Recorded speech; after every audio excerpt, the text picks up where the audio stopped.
పిల్లలు లేరు, బిడ్డలు లేరు, మా నియోజకవర్గాల ఓటర్లే మా బిడ్డలు అని ప్రకటించారే. ఈ చనిపోయిన కర్లరాయేసి నీ బిడ్డ కాదా? ఇక్కడ దళితులంతా మీ బిడ్డలు కాదా? కోదాడ హుజూర్ నగర్ నియోజకవర్గంలో బీసీ ఎస్సీ ఎస్టీలంతా నీ బిడ్డలు కాదా? అంటే నీ బిడ్డలు కేవలం ఇక్కడ ఉన్న కమ్మ కులస్తులు, ఇక్కడ ఉన్న వెలమ కులస్తులు, ఇక్కడ ఉన్న రెడ్లే నీ బిడ్డలు అనమాట. ఈ మనిషి అన్యాయంగా చనిపోయింది కదా. మీరు హైదరాబాద్లో ఏం పని? మీకు భార్యాభర్తలు ఇక్కడికి రారా? ఎమ్మెల్యేలుగా ఉన్న ప్రజాప్రతినిధులైన మీరు రారా? నువ్వు ముఖ్యమంత్రి కావాలనుకున్నావు, కానీ నీ నియోజకవర్గంలో ఒక అన్యాయంగా నీ దగ్గర ఉన్నటువంటి పోలీసులు చంపారు. ఇంతవరకు వాళ్ళ మీద ఏదైనా యాక్షన్ తీసుకున్నారా? ఒక ప్రకటన రిలీజ్ చేసిర్రా? ఎమ్మెల్యేలు ఇద్దరు భార్యాభర్తల దంపతులు ఒక ప్రకటన లేదు. తల్లికి ఫోన్ చేసిర్రా? చేసిర్రామ్మా? ఎందుకు చేయరండి? నేను అడుగుతున్నా, బాయ్ సాబ్ జర్నలిస్టులను అడుగుతున్నా. నీ నియోజకవర్గంలో ఒక పిల్లగాడు అన్యాయంగా చనిపోతే ఆ తల్లికి ఫోన్ చేసి అమ్మా నువ్వు ఎట్లున్నావమ్మా నేను ధైర్యం చెప్పిండ్రా? ఇమీడియట్గా గవర్నమెంట్ ఏదన్నా ఇమీడియట్గా ఒక ఎంఆర్ఓనో ఆర్టీఓ వచ్చి ఇమీడియట్గా ఏదన్నా ఆ కుటుంబానికి ఏదైనా జరిగిందా? ఏమీ లేదు. ఇది ఏంటి? ఇది రాజ్యమా వల్లకాడా అంట? ఇది ఎంతటి అన్యాయం అని అడుగుతున్నా.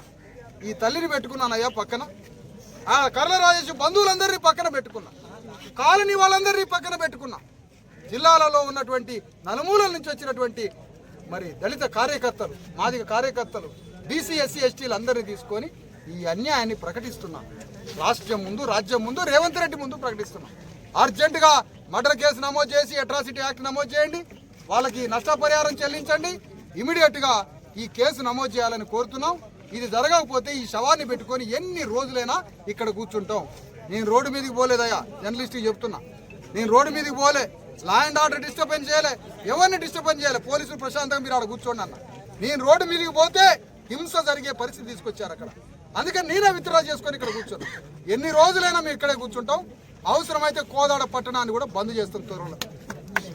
ఇద్దరు భాగస్వాములైనరు, ఇద్దరు భాగస్వాములైనరు. వాళ్ళ బతుకంతా అంటే, వాళ్ళ జీవితం అంతా అంటే మన కాలనీలోనే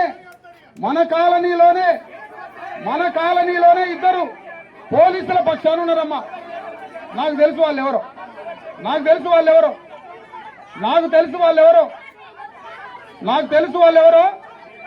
నేను రావడం ఇష్టం లేదు వాళ్ళకి. దయచేసి వాళ్ళు పోలీసులతో మిలాఖత్ అయినరమ్మా. మన కాలనీలో ఉన్న వాళ్ళు పోలీసులతో మిలాఖత్ అయిన ఇద్దరు. ఆ ఇద్దరే కుట్ర చేస్తున్నారు పోలీసులతో కలిసి. వాళ్ళని కనిపెట్టండి అని చెప్తున్నా, మిమ్మల్ని వాళ్ళని కనిపెట్టండి అని చెప్తున్నా. అందుకని ఈ కుట్రలో భాగస్వాములు అయినరు. నేనేమంటానంటే పోలీసులు ఇక్కడికే ఆపిర్రు కదా. ఆగమ్మా తల్లి, నేను మాట్లాడిస్తానా? నన్ను మాట్లాడియండి. ఇంతసేపటి తర్వాత నేను ఈ శివశంకర్ సిఐ గారికి రిలీఫ్ ఇస్తున్నా. ఇప్పుడు ఈయన ఒక పథకం ప్రకారం తనకి తెలియకుండానే ఈ కుట్రలో భాగస్వామి అయిపోయింది ఆల్రెడీ. నన్ను చెప్పని కాదమ్మా, ఎవరు మాట్లాడదు. ఇక్కడ కుట్ర జరుగుతుంది. ఈ కుట్రలో మన మాదిగూడలోనే ఇద్దరు వ్యక్తులు పోలీసులతో మిలాఖత్ అయ్యారు. ఇది రాసి పెట్టుకోండి. మీరు ఏం చేయబోతున్నారంటే, మనం ముందుకు పోతే, మనం రోడ్డు మీదకి పోతే ఇది ఒక ఘర్షణ వాతావరణాన్ని పోలీసుల మీద సృష్టించి 100 మంది పోలీసులు వచ్చి మన మీద ఏదో అఘాయిత్యం చేయడానికి వాళ్ళు రెడీ అవుతున్నారు. ఇది భారీ కుట్ర జరగబోతుంది. ఈ కుట్రలో తెలవకనో తెలుసో భాగస్వామి అవుతుంది ఈ సిఐ గట్టోడు. డిపార్ట్మెంట్ లో ఈ అతన్ని గట్టోడి మీదకి పంపాలని ఈ గట్టి వ్యక్తిని మన మీద దోసి అతని జీవితాన్ని, మన జీవితాన్ని సర్వనాశనం చేయబోతున్నారు. ఇక్కడ నేను చెప్పేది ఏంటంటే మీకు రిలీఫ్ వస్తుంది. ఆగండి. అదే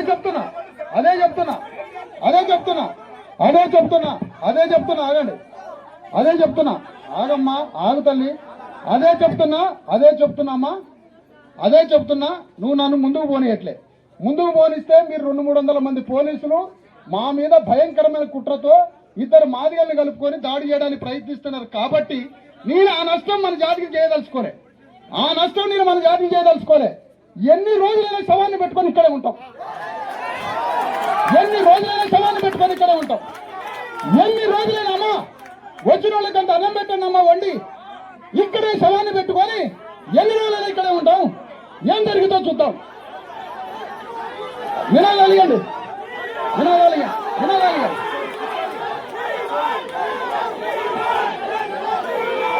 ఫోన్